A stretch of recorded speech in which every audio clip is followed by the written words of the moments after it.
So hopefully you're listening to this in class with me kind of looking around bored. We're going to do a flipped classroom. So that means all of these lessons are done for homework, and then we'll do actual would-be homework in class. So if you have any questions or problems or need help, I can help you. So, the goal is each chapter you're going to have this interactive math notebook, which hopefully you have in a separate window in your internet, so that you can keep your notes into your interactive math notebook, and we won't have to print and tape and cut and all that fun stuff. So on the right hand side, those are all tabs, so they're links. So when we are in section 3A, that's what this one is, you can just click on that link and it'll take you straight to the first slide of that section. Or if you just want to scroll through, that's fine, whatever. Go ahead and type your name here, and then we should be ready to go. Okay, this is just like a table of contents page. This is what this chapter is going to entail.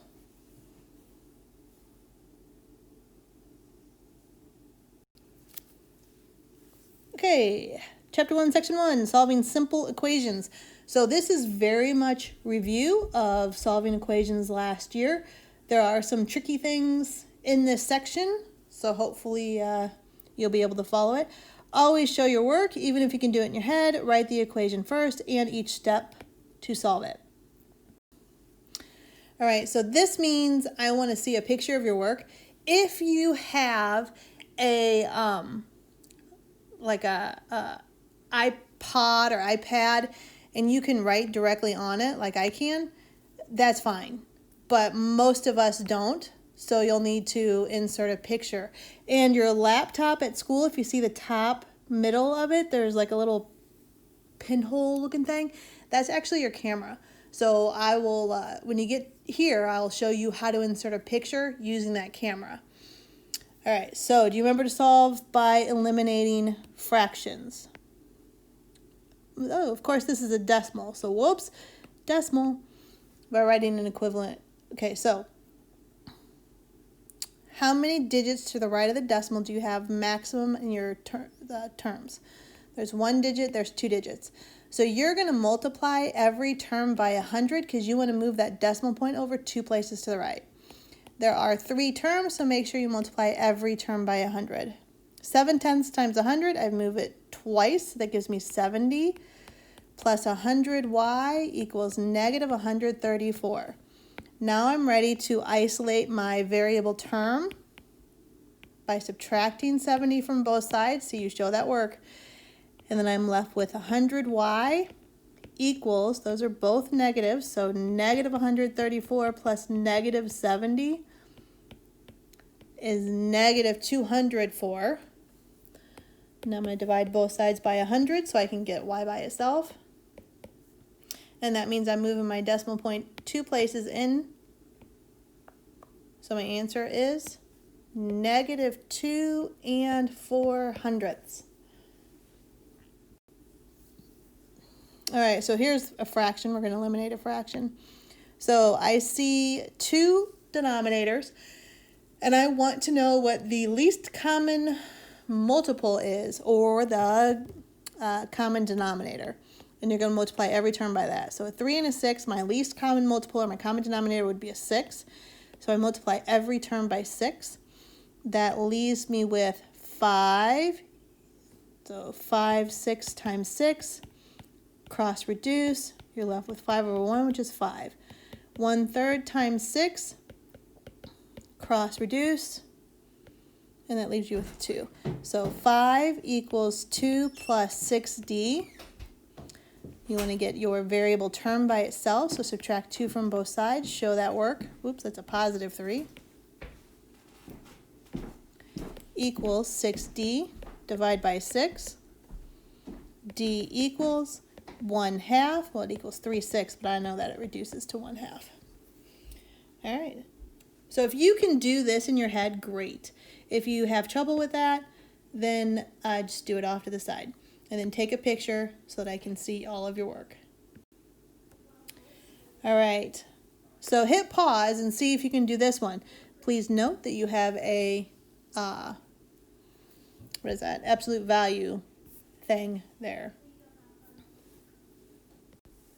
Hopefully you hit pause and now you're hitting play to see if you're right. If you got x equals 1, you're right. You can move on to the next one. If you did not, let's see how to do it. So the first thing I would do is my absolute value. And at the same time, because it's on the opposite side of the equation, I would distribute. So I end up with 4x minus absolute value of negative 8 is positive 8 equals, now I'm going to distribute. Okay. Now I want my x's on the same side and I want my constants on the other side. So I'm going to add the opposite.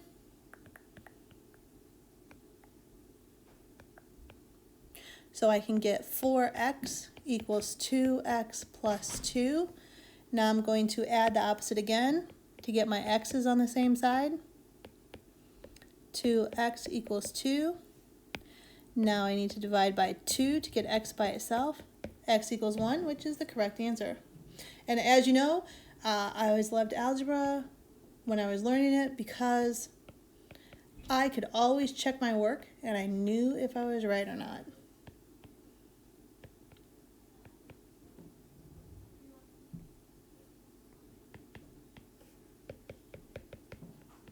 That checked, so I knew it was right.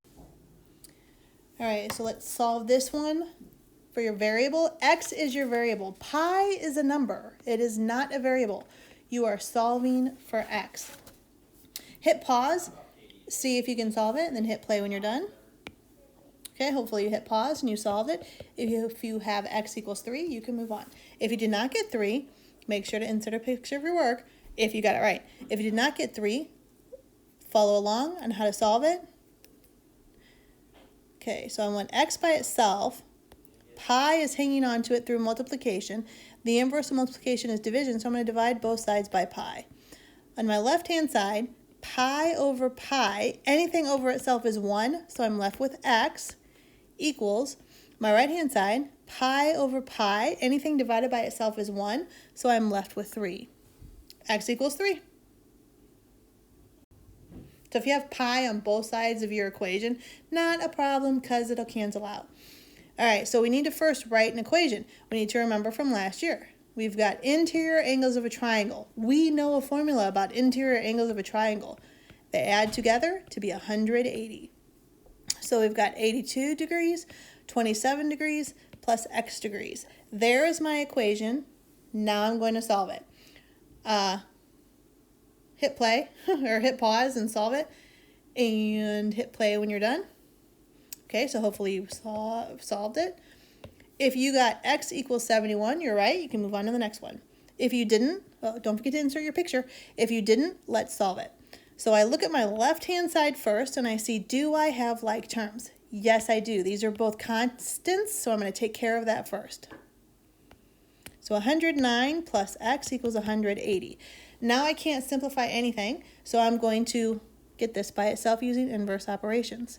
So I'm going to subtract 109 from both sides. I'm left with x equals 71, which is what I got. Insert your picture.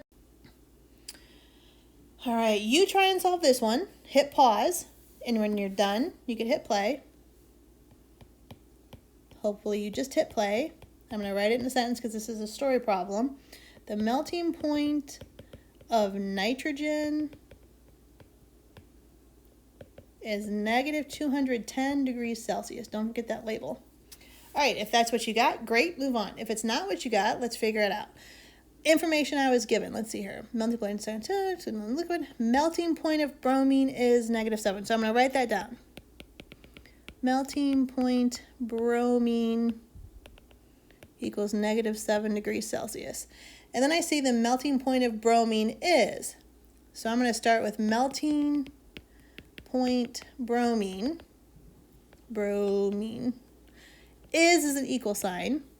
1/30 is a number. Of means multiplication. The melting point of nitrogen.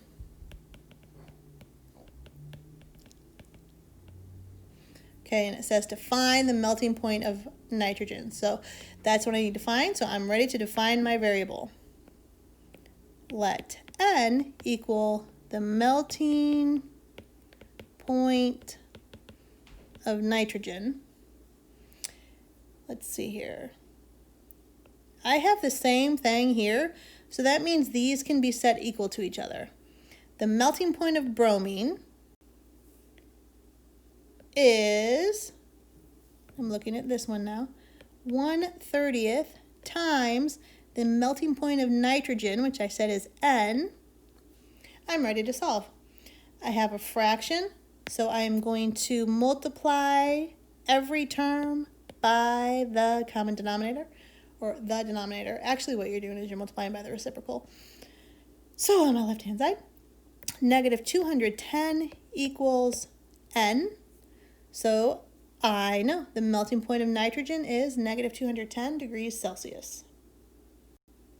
That's it for today. There will be a quiz over sections 1 and 2 soon, because that was just the end of section 1. So not spending a whole lot of time on this because it's review.